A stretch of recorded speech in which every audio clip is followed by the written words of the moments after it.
بسم اللہ الرحمن الرحیم رب اشرح لی صدری ویسر لی امری واحلل عقدۃ من لسانی یفقہوا قولی۔ کتاب دوست محفل کے ناظرین و سامعین، آپ سب کو کتاب دوست محفل کی طرف سے مظہر سلیم مجوکا کا سلام پہنچے۔ میرے بہت اچھے دوستو، ہمارا جو آج کا یہ پروگرام ہے یہ انتہائی خصوصی اہمیت کا حامل ہے، ایکسکلوسیو اور یونیک پروگرام ہے، اس لیے کہ جیسے کہ جمہوری پبلیکیشن کو کتاب دوست محفل کو اختصاص حاصل ہے، آج ہم یہ پروگرام یہاں سے براہ راست کر رہے ہیں محترم الطاف حسن قریشی صاحب کے دولت کدہ سے، اور جو کتاب ہے جو آج زیر بحث ہوگی اس کتاب کا نام ہے چلتا مسافر، اور اس کو لکھا تھا بہت بڑی ادیبہ الطاف فاطمہ نے۔ تو آج ہم بات کریں گے اس کتاب کے حوالے سے، اور اس کتاب کے جو چیزیں ہیں، جو مدرجات ہیں اس کے حوالے سے۔ تو میرے ساتھ ہماری خوش قسمتی ہماری ہے کہ ہمارے ساتھ آج یہاں پہ تشریف فرما ہیں پاکستان کی صحافتی زندگی کے بہت بڑے کردار، ایک لیجنڈ جناب الطاف حسن قریشی۔ پاکستان کی سیاسی تاریخ میں دو بھائیوں کا ذکر آتا ہے، میری مراد علی برادران سے ہے، مولانا محمد علی اور مولانا شوکت علی۔ اور جب آپ صحافتی دنیا کا ذکر کریں گے تو وہاں بھی دو بھائیوں کا ذکر جب تک نہ ہو تو صحافتی زندگی، جو صحافتی تاریخ ہے وہ کبھی بھی لکھی نہیں جا سکے گی، اور وہ بھائی ہیں قریشی برادران، ڈاکٹر اعجاز حسن قریشی اور ڈاکٹر الطاف حسن قریشی۔ صحافتی زندگی میں بہت بڑے کارہائے نمایاں ہیں ان کے، اور یہ بانی ہیں اردو میں ڈائجسٹ صحافت کے۔ اس سے پہلے ڈائجسٹ کا ذکر اردو ادب میں نہیں تھا، ہاں انہوں نے جب دیکھا کہ ایک بہت عمدہ انگریزی ریڈرز ڈائجسٹ، تو اس کے تدور میں انہوں نے اردو ڈائجسٹ شروع کیا۔ اردو دنیا میں بہت اس کی پذیرائی ہوئی، اردو ڈائجسٹ کمال کا ڈائجسٹ۔ میرے بزرگوں نے یہ پڑھا، میں نے پڑھا، میری آنے والی نسلوں نے پڑھا، یعنی 3 نسلوں کو جو متاثر کیا وہ اردو ڈائجسٹ ہے۔ اچھا، اب ہوا یہ کہ ریڈرز ڈائجسٹ وہ تو بند ہو گیا، شاید اب آن لائن آتا ہے، وہ بند ہوا، نیشنل جغرافک بند ہوا، لیکن داد دیجئے الطاف حسن قریشی اور ان کی خانوادے کو کہ آج تک باقاعدگی سے اردو ڈائجسٹ جو ہے وہ شائع ہو رہا ہے، اور اس نے ذہنوں کی آبیاری کی ہے، 3 نسلیں جو ہیں اس کی ذہنوں کی آبیاری کی ہے، سیاسی اور شعوری جو ہے وہ رنگ دیا ہے، اور ایک انتہائی باوقار اردو ڈائجسٹ جو ہے وہ اس میں یہ تاریخ میں امر ہے۔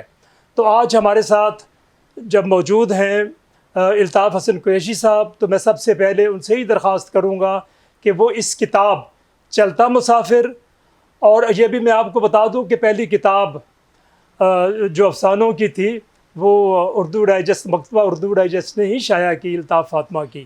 اس کے بعد پھر کئی کتابیں چھپیں، نشان محفل اور جو باقی جو ان کے ناول تھے، لیکن ابتدا میں تو میں ان سے درخواست کروں گا کہ وہ براہ کرم اپنے حوالے سے، چلتا مسافر کے حوالے سے، اور سقوط مشرقی پاکستان کے حوالے سے، اور بہاری مسئلے کے حوالے سے ایک سیر حاصل گفتگو فرمائیں، جو ہمارے کتاب دوست محفلوں کے لیے ایک بہت یادگار چیز ہو۔ جناب محترم الطاف حسن قریشی۔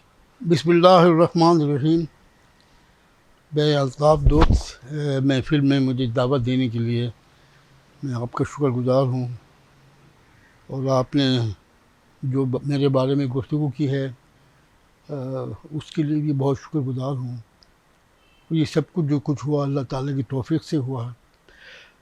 تو یہ کتاب جس کا آپ نے ذکر کیا ہے، اور محترمہ الطاف فاطمہ جو ان کی مصنفہ تھیں، تو میرا ان کے ساتھ کوئی تقریباً 40-45 سال ان کے ساتھ ملنا جلنا رہا، اٹھنا بیٹھنا رہا، اور وہ پہلی خاتون تھی ادیب کہ جس کے ساتھ میرے اس طرح کے تعلقات قائم ہوئے، اور اس کی بڑی وجہ ان کے بھائی بنے فضل قدیر صاحب۔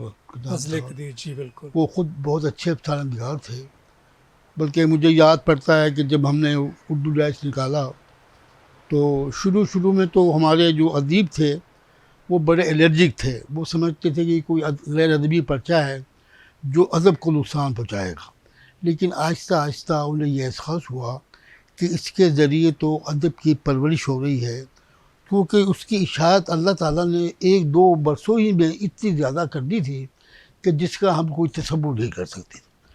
اس زمانے میں آپ کو تو یاد ہی ہوگا کہ ادبی جو پرچے نکلتے تھے ان کی تعداد بڑی محدود ہوتی تھی، جی، اگر کوئی 500 بھی چھپتا تھا تو ہم سمجھتے تھے کہ یہ بڑا مقبول ماہنامہ ہے، تو کہاں اللہ تعالیٰ نے ہمیں لاکھوں تک پہنچا دیا، جس کی کوئی مثال ہی نہیں تھی پاکستان میں۔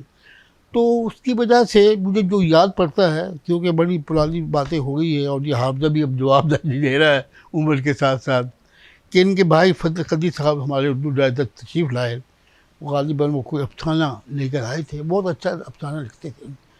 تو خیر وہ اس زمانے میں وہ ہمارے نیا چونکہ پرچہ تھا، محنت بہت کرنی پڑتی تھی، تو اور زیادہ تر کام میں خطّت پڑھتا تھا، مضامین بھی پڑھتا تھا، ان کی اصلاح بھی کرتا تھا، ان کی پروف ریڈنگ بھی کرتا تھا، 3-3 4-4 دفعہ پڑھتا تھا۔ اس کا اللہ تعالیٰ کی طرف سے یہ نتیجہ نکلا کہ اردو ڈائجسٹ میں 50-60 سال تک کوئی غلطی نہیں ہوتی۔ ماشاء اللہ، ہاں، یہ اس کو شرف بہت بڑی بات ہے یہ۔ ورنہ آپ کو پتہ ہے تو کیونکہ ہر چیز 4-4، تو مجھے یاد پڑتا ہے کہ فضل قدیر صاحب نے مجھے دیا، میں نے کہا ٹھیک ہے میں آپ کو بتاؤں گا کہ کب میں نے وہ پڑھا، وہ بہت اچھا افسانہ تھا۔ پھر میں نے ان کو جو نمبر دیا تو اس پر میں نے فون کیا، میں نے کہا جی آپ کا تو بہت اچھا افسانہ ہے، ہم انشاءاللہ جو آنے والا ہے اس میں ہم شائع کریں گے۔ تو پھر انہوں نے ذکر کیا کہ میری بہن ہے وہ بھی اس طرح افسانہ لکھتی ہے، تو وہ میں ان کا بھی افسانہ لاؤں گا جب آپ، میں کہا جی ضرور لائیے گا۔ خیر وہ پھر اگلے، مجھے جو یاد پڑتا ہے وہ اگلے مہینے وہ الطاف فاطمہ کا بھی افسانہ لے کر آئی۔ تو میرے خیال میں ہمیں یہ اردو ڈائجسٹ کو یہ اعزاز حاصل ہے کہ الطاف فاطمہ کا پہلا افسانہ اردو ڈائجسٹ میں شائع ہوا، بہت بڑی اور بات، افسانوں کا مجموعہ بھی پہلا مجموعہ وہ جسے چاہا وہ گیا، جسے چاہا گیا، وہ بھی اردو ڈائجسٹ نے شائع کیا۔ بالکل۔ کیونکہ مجھے تو ان کی تحریر میں جو تخلیقی ایک حسن نظر آتا تھا وہ کم لکھنے والوں میں نظر آتا تھا، تو مجھے تو وہ بہت چیزیں پسند آئی، تو میں چنانچہ اسی وجہ سے ہمارا ان کے ساتھ ایک تعلق قائم ہوا، اور پھر وہ تعلق بہت عرصے تک قائم رہا۔ اور یہ جو انہوں نے یہ ناول لکھا ہے اس میں بھی زیادہ تر، کیونکہ میں مشرقی پاکستان بہت جاتا تھا اور میں اردو ڈائجسٹ میں اس کے بارے میں بہت لکھتا رہا، اور میں جب کبھی ان کے گھر جاتا تھا تو وہ گفتگو ہوتی تھی تو اس میں مشرقی پاکستان اور بہاریوں کی بات ضرور آتی تھی۔ تو وہ یہ جو ناول انہوں نے لکھا ہے جس کا آپ ذکر کر رہے ہیں، وہ بھی ان گفتگو اور ان تمام بات جو وہ مجھ سے پوچھتی رہتی تھی کہ بھی تم مشرقی، جب بھی جاتا تھا تو وہ خاص طور پر مجھے بلاتی تھی کہ آپ میرے ساتھ کھانا بھی کھائیں گے اور جو آپ دیکھ کر آئے مجھے بتائیں گے۔ بہت دلچسپی تھی انہیں، بہت دلچسپی تھی۔ ویسے بھی بڑی وہ حساس خاتون تھی اور بڑی پڑھی لکھی خاتون تھی بڑا، تو اس وجہ سے پھر ہمارے ان کے ساتھ ایک تعلق جو تھا وہ قائم ہوا، اور پھر میرے خیال میں ہم نے پھر ان کا ناول بھی شائع کیا، اس کے بعد پھر اور جگہ بھی وہ چھپنے لگی، اور اس کے بعد پھر ان کا چرچا بھی ہوا، اگرچہ اتنا چرچا نہیں ہوا جتنا چرچا ان کا ہونا چاہیے تھا میری نظر میں۔ وہ قرۃ العین حیدر کی مرتبے کی خاتون تھی، میں تو سمجھتا ہوں اس سے بھی آگے کی خاتون، بہت بڑی بات کی آپ نے۔ کیونکہ ان کے ہاتھ جو بطالت تھی، شائستگی تھی، اور جو ایک روانی تھی اور جو برجستگی تھی، وہ بہت کم لوگوں میں مجھے نظر آئی لکھنے والوں میں۔ تو وہ بہت اس وجہ سے الطاف فاطمہ جو ہے وہ ہماری عہد کی بہت عظیم لکھنے والی خواتین میں سے تھیں، اور ہمیں ان کی بڑی قدر کرنی چاہیے۔ ان کے افسانوں میں جو ایک طلب ہے، ایک کرب ہے، اور اس کے ساتھ ساتھ ایک ذہن کو آسودگی بھی ملتی ہے، کیونکہ وہ امید کی شمع بھی روشن رکھتی ہیں، یہ ان کی خوبی تھی. تو اس کی وجہ سے میں سمجھتا ہوں کہ وہ ہمارے عہد کی بہت عظیم خواتین، لکھنے والی خواتین میں سے تھیں، اور انہوں نے بہت کنٹریبیوٹ کیا، بہت لکھا. میرا خیال میں ان کا کام ہی لکھنا اور پڑھنا تھا. یعنی جس خاتون نے یعنی کالج کی ملازمت بھی کی اور کئی سال 40 سال سے زیادہ کی، اور وہ اس کے بعد ان کا کام لکھنا تھا. محفلوں میں جانا، شہرت کے لیے کوشش کرنا، یہ ان کے مزاج میں شامل ہی نہیں تھا. ایک بے نیازی تھی ان کے ہاں، بڑی ایسی بے نیازی جس میں بڑا وقار تھا، اور جس میں سمجھتا ہوں ایک خاندان کی عظمت تھی ان کے اس میں وقار کے اندر. بہت بہت شکریہ. جی آپ سے تو باتیں ابھی بہت ہونی ہیں. جی جی ہمارا سارا فوکس آپ کے ساتھ باتوں پہ ہی رہنا ہے. بہت باتیں ابھی آپ سے ہم نے سننی ہیں. یہ جو ناظرین ہمارا یہ ناول ہے چلتا مسافر الطاف فاطمہ کا، ان کا پہلا ناول تھا نشان منزل، پھر خوابگر ہے، دستک نہ دو، اور افسانوں کے مجموعے ہیں وہ جسے چاہا گیا، طارِ عنکبوت، اور مزید بچوں کے لیے لکھا انہوں نے، تراجم کیے انہوں نے. اور یہ جو ابتدا انہوں نے اس ناول کی ہے تو ایک پہیلی ہے، تنک سی ڈبیا ڈب ڈب کرے اور چلتا مسافر گر گر پڑے. یہ پہیلی ہے، جیسے آنسو. ابھی مجھے ہما بھی یہ بتا رہی تھیں اس کا پس منظر، جو ایڈیٹر ہیں جمہوری پبلیکیشن کی، کہ جیسے وہ آنسو ڈب ڈب کرتے ہیں تو اس پہیلی کا وہ تاثر ملتا ہے. تو یہ ان کی جو پیدائش ہے یہ 10 جون 1927 لکھنؤ میں پیدا ہوئیں. مولانا فضل حق خیرآبادی، بہت بڑا نام، بہت بڑا نام. اور خالق حسین شاہ وہ ہیں جنہوں نے برِ صغیر کی کسی زبان میں بھی پہلا ناول لکھا تھا، نشتر. یہ ان کی فیملی ہے. اور پھر ان کے جو ماموں تھے سید رفیق حسین، بہت بڑے افسانہ نگار، وہ ان کے ماموں تھے. یعنی کہ ان کو ادبی جو تھا ذوق، یہ تو ان کو اپنی فیملی سے ہی مل گیا. پھر انہوں نے بہت خوب ان پہ لکھا. ان کی تحریر میں بڑی جان ہے اور تخیل ہے، اور نثر بھی بھرپور لکھتی ہیں. اور یہ جو ان کا یہ ناول ہے اس میں بھی بات کریں گے. ہمارے ساتھ ہمارے آج اس میں موجود ہیں ہماری ایک بہت اچھی ادیبہ، ایک کتاب دوست، محترمہ امرینہ بابر. اچھا، امرینہ بابر کنج گلی جو ان کے گھر کا نام تھا الطاف فاطمہ کا، تو یہ وہاں بہت عرصہ ان کے ساتھ رہیں، بلکہ شب و روز ان کے ساتھ رہیں، اور ان کے پاس بہت یادیں ہیں. اور مجھے یاد ہے میں کنج گلی جب 2-3 مرتبہ گیا، اور پھر ایک مرتبہ تو مجھے ان کی الطاف فاطمہ میں مجھے اپنی ماں کی جھلک نظر آئی، تو مجھے سعادت ہوئی، ان کی قدم بوسی کی ہوئی، وہ آج تک مجھے یاد ہے. امرینہ صاحبہ کو بھی یاد ہوگا. تو پھر میں نے ان سے درخواست کی کہ میں آپ کا ایک انٹرویو کرنا چاہتا ہوں. تو انہوں نے کہا کہ ضرور، لیکن میں یہاں اتنا طویل وقت انٹرویو نہیں دے سکتی، تو آپ براہ کرم کچھ سوالات، ایک سوال نامہ ترتیب دیجئے، تو وہ آپ یہاں دے جائیے، تو وہ میں اس کا جو ایک ہے وہ ایک باقاعدہ میں جواب دوں گی. تو یہ جو آئیڈیا تھا مجھے جو جمہوری پبلیکیشن کے روح رواں ہیں فروخ سہیل گوندی، انہوں نے دیا تھا کہ آپ جاتے ہیں اگر وہاں تو ایک انٹرویو ان سے کر لیجئے، زندگی کا تو کوئی بھروسہ نہیں ہوتا. تو مجھے یہ بھی یاد ہے کہ جب ایوارڈ ملا، اور یہ تاریخی ایک بات ہے، جب ان کو ایوارڈ ملا کراچی میں ایک لٹریچر میں، وہاں پہ کراچی میں ان کے جو افسانوں کا مجموعہ تھا دید و دید، ان پہ جو ایوارڈ ملا، تو انہوں نے فون کر کے ہما کو یہ بتایا کہ یہ تو آپ نے مجھے نفس عیسیٰ کا، یعنی کہ حضرت عیسیٰ علیہ السلام جیسے زندہ کر دیتے تھے، آپ نے میرے لفظوں کو زندہ کر دیا، آپ نے اور فروخ سہیل گوندی نے میری کتابیں جو ہیں وہ زندہ کر دی، میرے لفظ زندہ کر دیے. تو بڑی بات تھی، یہ ریکارڈ میں آنی چاہیے. تو میں اب بلا تاخیر محترمہ امرینہ صاحبہ سے یہ گزارش کروں گا کہ براہ کرم ہمیں بتائیے کہ آپ کے شب و روز جو الطاف فاطمہ جیسی عظیم ہستی کے ساتھ گزرے، ان پہ روشنی ڈالیے. محترمہ امرینہ بابر. بہت شکریہ مجوکا صاحب.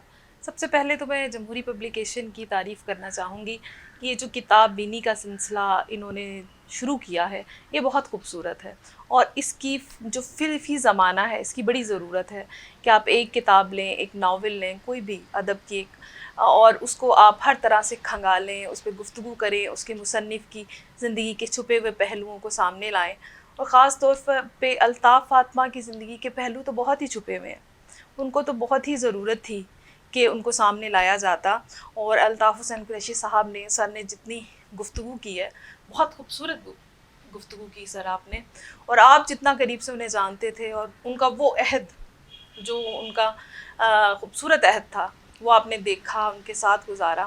مجھے ان کے ساتھ جو شب و روز گزارنے کا موقع ملا وہ بھی ایک اتفاق ہی تھا، ان کی چھوٹی سی ضرورت تھی اور مجھے اس ضرورت کو پورا کرنے کے لیے وہاں بھیجا گیا تھا۔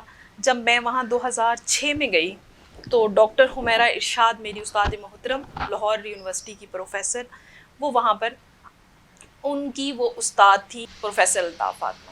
تو ڈاکٹر حمیرہ ارشاد نے مجھ سے یہ درخواست کی کہ امرینا بیٹا، میں جو اعتبار آپ پہ کر سکتی ہوں وہ میں شاید کسی پہ نہیں کر سکتی۔ پروفیسر الطاف فاطمہ میری ماں جیسی ہیں، ان کی بینائی جو ہے وہ جا چکی ہے مکمل طور پر، انہیں اس وقت ایک ہیلپر کی، ایک سیکٹری کی ضرورت ہے جو ان کی خط و کتابت کے جوابات دے سکے، ان کو خط پڑھ کر سنا سکے، ان کے ادبی رسائل جو آتے ہیں ان کی جو ساری معلومات ہے وہ ان کو دے سکے، ان کو پڑھ کر سنا سکے، ان کی کتابوں کا خیال رکھ سکے۔ تو کیا تم یہ کام کر سکتی ہو؟ ہفتے میں 1-2 بار ان کے پاس چلی جایا کرو اور ان کے پاس بیٹھ جایا کرو، یہ سارے کام کر کے پھر آیا کرو۔ میں فوراً سے حاضر ہو گئی، میرے لیے اس سے بڑی کوئی خدمت نہیں تھی، لہٰذا وہ مجھے لے کر گئیں ڈاکٹر الطاف فاطمہ کے پاس، اور جب میں وہاں پر پہنچی، ان سے گفتگو ہوئی، تو انہوں نے بہت ہی شفقت، بہت ہی محبت کے ساتھ یہ کہا کہ جب تم ہاسٹل رہتی ہو تو کیوں نہ تم میرے پاس ہی رہا کرو، جب بھی تم اکاڑا سے لاہور آؤ تو اپنی جب 2-3 کلاسیں پی ایچ ڈی کی لینے آ رہی ہو تو تم ایسے کیا کرو، قیام ہماری طرف کیا کرو۔ میں نے کہا ٹھیک ہے، یہ میرے لیے اس سے زیادہ خوش نصیبی اور کیا ہو سکتی ہے۔ ابا سے اجازت لینے کے بعد پھر میں نے ان کے ساتھ جو ہے وہ قیام کیا۔ کیا ہی کمال خاتون تھی، میں کیا کہوں۔ یہ پروگرام ان کی زندگی میں بھی ہونا چاہیے تھا، ان کی زندگی کے وہ پہلو ان کی زندگی میں بھی آشکار ہونے چاہیے تھے جو ہم آج ان کے بعد آشکار کر رہے ہیں۔ شدید ضرورت تھی، بہت نظم و ضبط، بہت محبت، اور خاص طور پہ جو لوگ کہتے ہیں نا کہ وہ بہت بیزار تھیں، بہت وسیلی تھیں، لوگوں کا آنا جو ہے ان کو بڑا ناگوار گزرتا تھا، ایسا ہرگز نہیں تھا۔ بس ایک بات تھی، وہ کہتی تھی کہ ہم نے اطلاع کر کے آؤ، ضرور آؤ، ہم سے ملو، ہم زمانے کے ساتھ جو ہے وہ رابطے میں رہنا چاہتے ہیں، لیکن ہم سے اجازت لے کر آؤ، ہمیں وقت بتا کر آؤ، طے کر آؤ۔ اور بس یہی کام جو الطاف حسین قریشی صاحب نے بتایا کہ زندگی کے 2 ہی مقصد تھے، پڑھنا اور لکھنا۔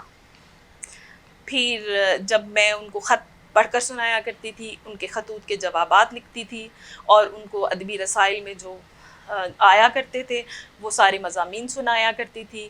پھر ان کے بھانجے نے بہت زبردستی کی، ان کا آپریشن کروایا اور ایک آنکھ کی بینائی واپس آ گئی۔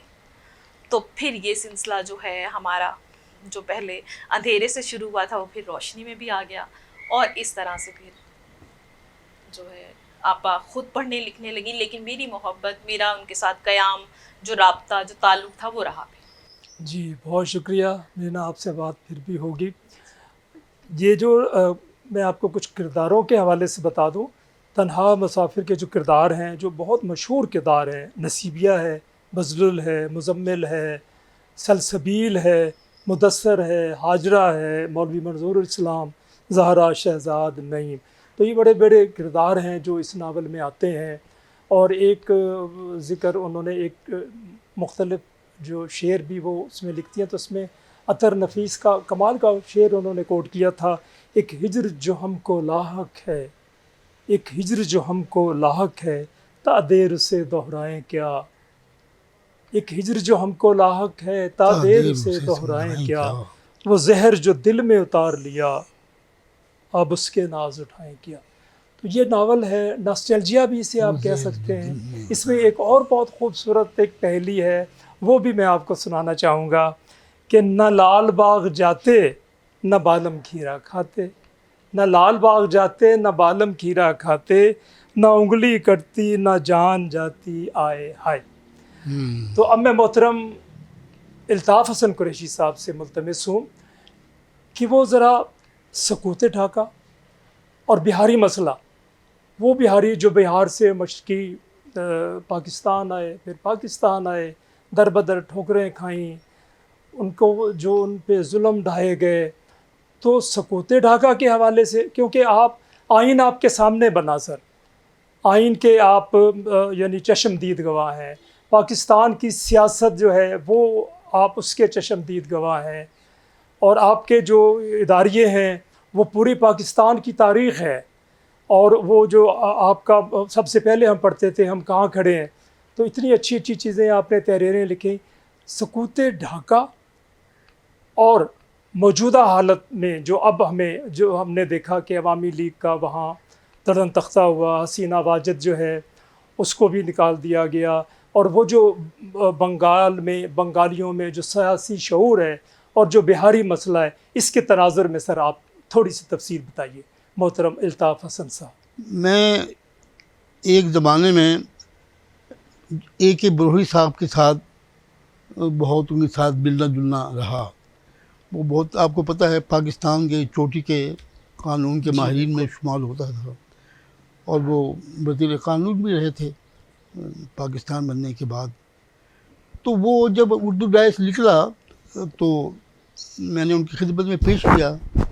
وہ اردو براہ راست تو زیادہ نہیں پڑھتے تھے، لیکن ان کی بیگم ان کو پڑھ کر سناتی تھی، تو پہلے بھی تعلق تھا، میں نے پھر ان کا انٹرویو بھی لیا، اور پھر یہ تو وہ مجھ سے کہتے تھے جب ہم نے اردو ڈائس نکالا تو انہوں نے کہا کہ تم مشرقی پاکستان جاؤ۔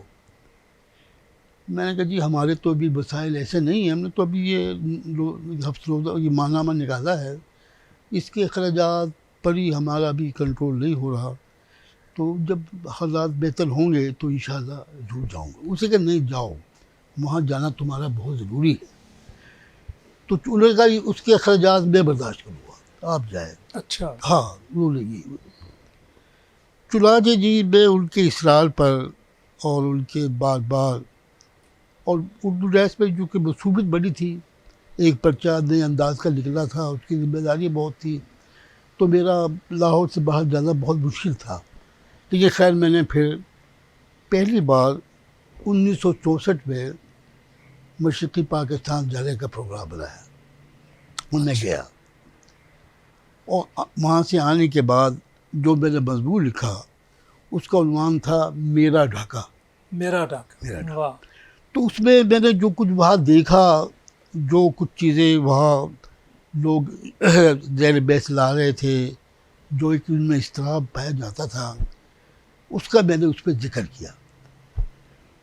اس میں نے ایک صاحب کا یہ جملہ بھی لکھا، میں بہت سے لوگوں سے ملا، ان کی باتیں کی، تو ایک صاحب سے جو ملا ان کا ایک جملہ بھی لکھا کہ دیکھیے اگر آپ مشرقی پاکستان کے ساتھ انصاف نہیں کریں گے، ان کے جائز حقوق نہیں دیں گے، تو پھر مشرقی پاکستان آپ کے ساتھ نہیں رہے گا۔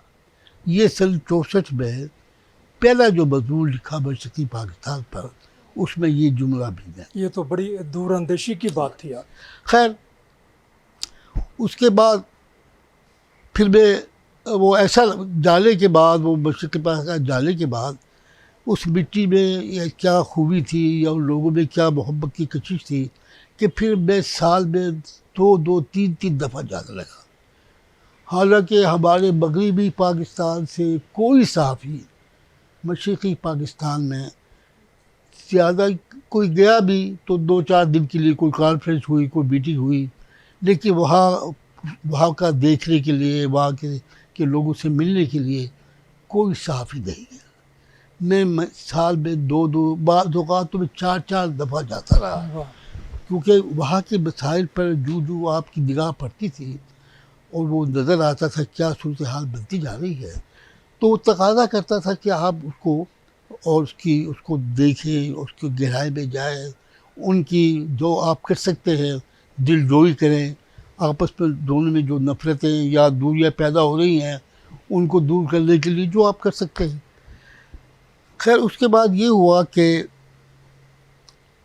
اسی زمانے میں جب میں سن 64 پہ گیا تو اس سے پہلے ایوب خان کا سن 62 کا دستور نافذ ہو چکا تھا، اور وہ دستور جو تھا وہ ایک صدارتی آئین تھا، اور وہ اس میں پوری آبریت تھی، یعنی ایک شخص کے پاس سارے اختیارات تھے، اور مشرقی پاکستان جو تھا اس کے پاس اختیارات جو تھے وہ نہ ہونے کے برابر تھے. یعنی ویسے تو وہ جو آئین بنا اس میں تو بہت سی چیزیں ایسی نئی چیزیں تھیں جس سے مشرقی پاکستان والوں کو خوش ہونا چاہیے تھا. مثلا یہ کہ اس آئین میں یہ لکھا کہ آئندہ سے قومی اسمبلی کا اجلاس ڈھاکہ میں ہوا کرے گا، اور ڈھاکہ ہی قومی اسمبلی کا دفتر مرکزی جگہ ہوگی. چنانچہ سن 62 کے بعد جب دستور نافذ ہوا تو قومی اسمبلی جو تھی وہ اسلام آباد سے منتقل ہو گئی ڈھاکہ، اور سارے اجلاس ڈھاکہ میں ہونے لگے. یہ ایک بہت بڑی بات تھی، واقعی بہت بڑی بات تھی، جس کی وجہ سے پھر اس میں یہ بھی دیا گیا تھا کہ مشرقی پاکستان کی اپنی ایک ملائیشیا بھی ہوگی، ایک اس کی فوج ہوگی جو اس کے معاملات کو دیکھنے کے لیے بڑے پیمانے پر منظم کی جائے گی. یعنی علیحدہ سے. جی یہ علیحدہ تھی. پھر اس میں یہ بھی رکھا گیا تھا، اس میں پہلی بار یہ ہوا تھا کہ اس دستور کے مطابق کہ جو پہلا دوسرا منصوبہ 5 سالہ منصوبہ پیش ہوا غالباً 60 سے 65 کا تھا، وہ اس میں پہلی بار مشرقی پاکستان کا جو حصہ تھا وہ مغربی پاکستان سے زیادہ تھا. یہ بھی ایک حقیقت، ہاں یہ بھی ایک حقیقت ہے جس کا لوگوں کو پتہ نہیں ہے. یعنی یہ انہوں سے یعنی ایوب خان نے یہ کوشش کی تھی کہ میں کسی طریقے سے مشرقی پاکستان کے لوگوں کو زیادہ مراعات دوں، مالی مراعات دوں، اور ان کو یہ احساس ہو کہ بھی کچھ چیزیں میری طرف منتقل ہو رہی ہے. لیکن جو اس کا آئین تھا، اس آئین میں جو صوبائی خود مختاری تھی اس کا بالکل خاتمہ کر دیا گیا تھا. اچھا. یعنی صوبے کے اختیارات جو تھے نہ ہونے کے برابر تھے. اب کیا تھا کہ صوبہ کا جو نظام چلاتا تھا وہ گورنر چلاتا تھا. گورنر جو تھا وہ اس کو نامزد کرتا تھا، صدر کرتا تھا. اس کا مطلب یہ گورنر جو تھا وہ صدر کا نمائندہ تھا، اور صدر کا نمائندہ پوری حکومت چلاتا تھا. اچھا جو وہاں کی صوبائی اسمبلی تھی اس میں کوئی بل پریزیڈنٹ صاحب کی پیشگی منظوری کے بغیر پیش نہیں کیا جا سکتا تھا. ٹھیک. اب یہ بہت بڑی قدغن تھی اور وہ یہ محسوس کرتے تھے. پھر یہ تھا کہ سارے وزراء کا تقرر وقرر جو تھا وہ بھی سب صدر صاحب کرتے تھے. تو اس طریقے سے وہ جو صوبائی مختاری تھی، صوبائی خود مختاری، جس کے لیے مشرقی پاکستان کے لوگ شروع سے سن 47 سے جنگ کر رہے تھے، اور سن 56 کے دستور میں بڑی حد تک اس کی تلافی کر دی گئی تھی. سہروردی صاحب نے جب سن 56 کا دستور بنا اور اس کے تحت انہوں نے جب حلف اٹھایا اور وزیر اعظم بنے تو انہوں نے پنجاب یونیورسٹی جو اولڈ کیمپس ہے ان کا جو یونیورسٹی ہال تھا وہاں انہوں نے تقریر کی. میں اس وقت ایم اے پولیٹیکل سائنس کا اسٹوڈنٹ تھا. جی. میں تقریر سننے کے لیے ہال میں گیا تو سہروردی صاحب نے، یہ غالباً سن 58 کی بات ہے، سن 58 میں انہوں نے، سن 57-58 میں انہوں نے اٹھایا تھا. تو انہوں نے کہا کہ بھائی یہ جو دستور ہے سن 56 کا، اس میں تو ہماری 98% جو مطالبات ہیں وہ تسلیم کر لیے گئے ہیں. تو یہ تو ہاں یہ تو، اور پھر انہوں نے بالی ووڈ کی بھی تعریف کی. خیر وہ تو علیحدہ بحث. میرا مطلب یہ ہے کہ سن 56 کا جو دستور تھا، لیکن ایوب خان نے اس کو 56 کا دستور تھا اسے ختم کر کے جو اپنا دستور دیا، اس دستور نے مشرقی پاکستان کے عوام کو یہ شدید احساس دلایا کہ ان سے صوبائی خود مختاری چھین لی گئی ہے، اور وہ صدر ایوب خان کی کالونی بن گئے. جی. تو یہ تھا سن 62 کا جو دستور بنا. اس دستور کے بعد میں سن 64 میں مشرقی پاکستان گیا، جس کا میں نے آپ سے ذکر کیا. تو اس دستور کے خلاف وہاں بہت نفرت پائی جاتی تھی، کیونکہ وہ سمجھتے تھے کہ ہم تو غلام ہیں اور ہمارا تو کوئی حق ہی نہیں صوبے کا، ہم تو کوئی خود فیصلہ کر ہی نہیں سکتے، چھوٹی چھوٹی بات کے لیے بھی ہمیں مغربی پاکستان۔ تو چنانچہ پھر اتنے میں یہ ہوا کہ سن 65 کی جنگ ہو گئی، آپ کو یاد ہوگا۔ جی بالکل۔ سن 65 کی جنگ جو تھی اس نے جو غضب ڈھایا، جو قیامت ڈھائی، یعنی ہم بہت تعریف کرتے رہے کہ بھی ہم نے فوج نے بڑی ہمت دکھائی، لیکن اصل بات تو یہ ہے کہ ہماری فوج ہی نے سن 65 کی جنگ کی ابتدا کی، ایسی منصوبہ بندی کی جس کے نتیجے میں مغربی پاکستان پر بھارت کا حملہ یقینی تھا، یہ بالکل صاف نظر آ رہا تھا۔ ہاں، کیونکہ انہوں نے کسی منصوبے کے بغیر کشمیر کے اندر جو تھے وہ اپنے لوگ بھیج دیے۔ ہاں بہت بہت سراسر گفتگو ہو رہی ہے جی، یہ تو ایسا موضوع ہے کہ شاید ہم اس پہ کئی مزید ہاں پروگرام بھی کرنے ظاہر پڑے، بات، اس سے آگے چلتے ہیں۔ اور امرینا میں صرف آپ سے تھوڑا سا بہت مختصر سا بتائیے گا، کیونکہ اب ہمارے پاس وہ وقت بھی تو اپنی تنابیں کھینچ لیتا ہے، تو اب مجھے یہ بتائیے کہ بہت کوئی خاص بات جو آپ نے ان میں نوٹ کی ہو الطاف آپا۔ بہت خاص بات، بہت ساری خاص باتیں تھیں ان میں نے ایک بات ان کی یہ دیکھی تھی کہ مہذب بہت تھی، تہذیب بہت تھی، حساسیت بہت زیادہ تھی، اور میں نے یہاں یہ بہت کم دیکھا کہ اگر وہ کوئی ملازمہ بچی رکھتی تھی یا بچہ رکھتی تھی تو سب سے پہلے جو انتظام کرتی تھی اس کا قاعدہ اور سلیٹ لاتی تھی اور چاک لاتی تھی، اور کوشش کرتی تھی کہ اس کے لیے تختی بھی لے کر آئیں اور تاکہ اس کو پڑھا سکیں، اور صرف اردو ہی لکھنا نہیں سکھاتی تھی، پڑھانا نہیں سکھاتی تھی، ساتھ سپارہ بھی لاتی تھی اس کا، بہت قاعدہ بھی لاتی تھی، بہت عمدہ، اور پھر انگلش میں بھی کہتی تھی ہم اسے انگلش بھی پڑھائیں گے۔ بہت اچھا۔ اور میں نے پھر اپنی آنکھوں سے یہ دیکھا کہ جب بچی 4 سال رہی ان کے پاس، جس کا نام نادیہ تھا، اس کو اردو اور انگلش اتنی عمدہ پڑھاتی تھی، گھرداری اتنی اچھی سکھاتی تھی، اور جب اس کی شادی ہوئی تو وہ بہت خوش تھی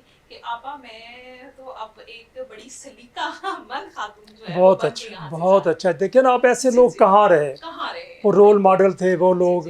آخر میں صرف یہ گزارش آپ سے کروں گا، صرف مجھے آپ الطاف حسن قریشی صاحب یہ صرف بتا دیجئے کہ یہ جو اب نئی تبدیلی آئی ہے، یہ نئی تبدیلی کیا ہمارے حق میں اس ہمارے پاکستان کے لیے بہتر ہوگی جو اس مقام میں؟ یقینی بات ہے۔ بات یہ ہے کہ جو کچھ یعنی مجیب الرحمان نے، شیخ مجیب الرحمان نے، میں نے ان کا انٹرویو لیا 1959 میں، اور میں ان کے گھر گیا، دھان منڈی گیا، اور وہاں اس وقت ان کے نوجوانوں نے ان کو گھیرا ہوا تھا، تو بڑے ان کے نوجوان وہ سب بیٹھے ہوئے تھے۔ جب میں گیا تو وہ جو نوجوان بیٹھے ہوئے تھے ان کی آنکھوں میں بالکل غصہ یا خون اتر آیا، کیونکہ میں شیخ مجیب الرحمان کی پالیسیوں پر تنقید کرتا تھا، تو وہ ان کو یہ بات برا لگا کہ جی لو ہمارا یہ جو آقا، ہمارے جو مسیحا بیٹھے ہوئے ہیں مجیب الرحمان صاحب، ان کے خلاف لکھنے والا آدمی جو ہے یہاں آ گیا ہے، تو ہم اس کی عزت کیسے کریں؟ لیکن خیر وہ ان کا طریقہ تھا شیخ مجیب الرحمان کا، انہوں نے کہا بھی یہ جو ہیں الطاف صاحب ہمارے بڑے پرانے دوست ہیں۔ اچھا، مجیب الرحمان صاحب کو، شیخ مجیب الرحمان کو ہو سکتا ہے اور سیاست دانوں کی طرح انہیں بھی مبالغہ آرائی کا اور دروغ گوئی کا بہت شوق تھا۔ وہ کہنے لگے کہ یہ جو الطاف صاحب ہیں یہ 1955 سے میرے دوست ہیں۔ اچھا، یہ اس وقت کراچی آتے تھے جب ہم دستور ساز اسمبلی میں سن 56 کا دستور منظور کر رہے تھے، اور یہ اس کی رپورٹ نہیں کرتے تھے۔